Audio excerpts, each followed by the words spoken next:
Et notre invité du week-end est aujourd'hui le porte-drapeau de la délégation monégasque qui s'envolera pour Rio dans quelques jours. Il s'agit de Yann Siccardi. Yann, merci d'être avec nous. Merci. Félicitations pour votre nomination en tant que porte-drapeau. Merci. Tout d'abord, qu'est-ce que ça représente pour vous d'être le porte-drapeau de cette délégation monégasque ? C'est une responsabilité.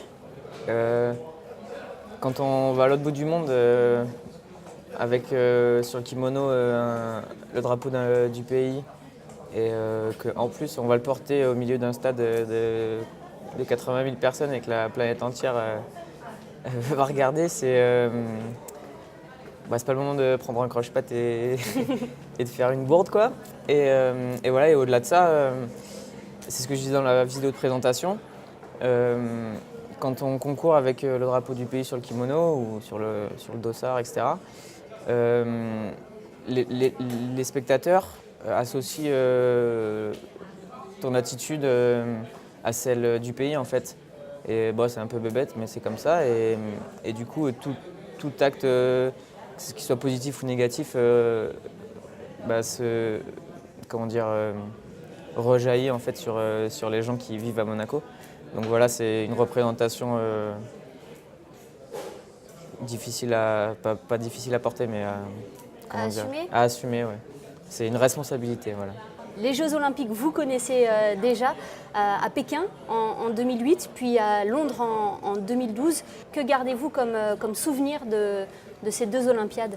Alors, à Pékin, j'étais donc en 2008, j'étais super jeune, j'étais super léger, je sortais des juniors et la catégorie de poids minimum en senior, c'est 60 et moi j'étais à 55 kg. Donc sportivement, c'était super compliqué. J'ai perdu contre l'anglais champion du monde. Bon, c'était un combat honorable, quoi, mais c'était pas, voilà, sportivement, j'étais pas au taquet. Mais par contre, ce que je me souviens à Pékin, c'était vraiment la rencontre culturelle. Je me rappelle de la claque culturelle que j'avais prise et ça m'avait fait remettre en cause tout un tas de trucs, dans le sens où ce qui paraît évident dans notre façon de vivre ici l'est pas du tout là-bas, en fait. Et ça fait relativiser tout un tas de certitudes qu'on a sur la vie, en fait. Et ça m'avait vraiment marqué. Donc voilà, à Pékin, c'était vraiment plus l'aspect culturel qui m'avait marqué. Et pour Londres et Londres, sportivement, c'était un peu mieux. J'ai gagné un match. Et après, je perds contre le Russe qui fait champion olympique après. Donc bon, encore une fois, j'avais fait un bon combat, mais voilà, j'avais gagné qu'un combat et j'aurais voulu faire plus. Mais sportivement, c'était beaucoup mieux. Et sportivement parlant, vous terminez 9e des Oui, JO 9e, de Londres, oui, donc ce qui n'est pas rien. Symboliquement, c'est chouette, ouais, carrément. Symboliquement, mais même sportivement. Ouais, quand on fait du judo, il n'y a que la médaille qui compte. Donc voilà, les places, elles sont honorables, elles sont contentes. On est content d'en parler au repas d'après-compète, quoi, mais on l'oublie vite. Il n'y a que la médaille qui reste. C'est fort de cette expérience de ces deux Olympiades que vous allez vous envoler pour Rio dans quelques jours. Justement, vous allez vous servir de ces deux Jeux Olympiques dont vous avez participé pour justement faire quelque chose à Rio. Ouais, je sais pas si c'est aussi clair que ça, mais c'est clair que participer à des Jeux Olympiques, c'est un événement énorme. Ça dépasse le cadre de ton sport. Quand on fait un championnat du monde, il n'y a que les gens qui font du judo qui sont au courant qu'il y a un championnat du monde. Là, il y a tout le monde qui s'intéresse à toi, ils te posent des questions, et ils vivent le truc avec toi quasiment. Et donc, de ce point de vue-là, c'est hyper, pas stressant, mais ça met dedans, en fait. Et ça a fait énormément apprendre en tant que sportif. Donc évidemment que les deux jeux que j'ai faits en 2008 et en 2012, ils m'ont beaucoup appris. C'était un rêve pour vous de participer à des Jeux Olympiques. Vous l'avez dit, c'est une compétition d'une vie, ouais. Les Jeux. Ouais, oui, c'est ça. J'avais un entraîneur au sport-études à Nice, il s'appelle José Alary, qui disait que les compétitions de janvier, on commençait à les préparer en février. Ça veut dire qu'il faut toute une année pour préparer une compète. Voilà. Les Jeux Olympiques, il faut toute une vie, il faut toute une carrière et voilà. Et là, l'objectif, c'est une médaille. Bah ouais, en fait, quand on fait un sport de combat, commencer une compétition en disant je vais pas faire de médaille, ça revient à dire celui-là de combat je vais le perdre. C'est pas possible. Quand on monte sur le tapis, le combat on a envie de le gagner. Point. Après évidemment en étant réaliste tout ça, c'est compliqué, je suis pas favori, etc.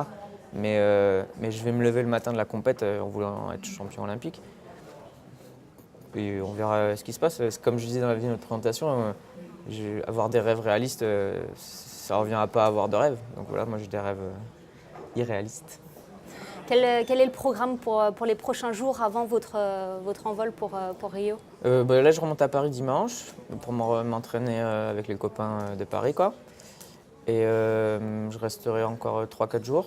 Et après, on prendra l'avion, je crois, fin juillet, le 30. Et j'aurai une semaine pour me préparer là-bas, m'acclimater, récupérer du décalage, tout ça. On connaît des gens là-bas, on connaît des clubs de judo qui sont prêts à nous accueillir. Donc voilà, je vais m'entraîner avec les Brésiliens, ça sera cool. Et voilà, et puis après, le maître mot, c'est de se faire plaisir, de s'amuser, de profiter un maximum. Et voilà, d'être une éponge et de s'imprégner de tout le côté positif des Jeux Olympiques. Le but aussi, c'est de participer dans 4 ans également. Enfin, Rio n'est pas encore passé, mais le but, c'est vraiment de prolonger votre ascension et de participer aux Jeux de Tokyo. Oui, clairement, c'est ça. Après, un sportif, il peut avancer s'il a envie et si son corps il lui permet. Donc aujourd'hui, moi j'ai les deux, j'ai envie et je ne suis pas trop blessé, donc j'ai envie de continuer. Et voilà, après, être sportif, c'est pas seulement avoir des objectifs et vouloir faire des compétitions dans 4 ans à long terme, tout ça. C'est aussi progresser au jour le jour, tout ça. Et je sais que physiquement et techniquement, je commence à être bien. Et c'est vraiment psychologiquement et ce qu'on appelle le mental, quoi, quand on est sportif, où je peux encore progresser, j'ai une marge de progression énorme. C'est ce que j'expliquais dans la vidéo de présentation, c'est que quand on est à Monaco, on est issu d'un petit pays, les gens ils pensent que c'est pas possible. Effectivement, il n'y a jamais eu de vrai grand champion à Monaco. Et donc quand on est gamin et qu'on commence le judo à Monaco, on est conditionné, on est éduqué avec cette idée-là, que on est monégasque et ça va être compliqué d'être champion. Et cette idée-là, elle est super compliquée à déconstruire et à se sortir de la tête. Voilà. Donc l'enjeu pour moi, pour les 4 prochaines années, c'est continuer évidemment à m'entraîner techniquement et physiquement, mais ça c'est évident. Mais surtout à faire un travail sur moi-même et arriver à intérioriser, à intégrer l'idée que oui, c'est pas parce que je suis issu d'un petit pays que je peux pas être champion. Et faire de grandes choses. Voilà, exactement, faire des grandes choses. On vous souhaite bonne chance pour les Jeux de Rio. D'ailleurs, une équipe de Monaco Info va suivre toute la délégation monégasque au Brésil. Merci à vous, Yann. Merci beaucoup. Et puis à très bientôt. Oui. On se quitte avec les prévisions météo pour les prochains jours.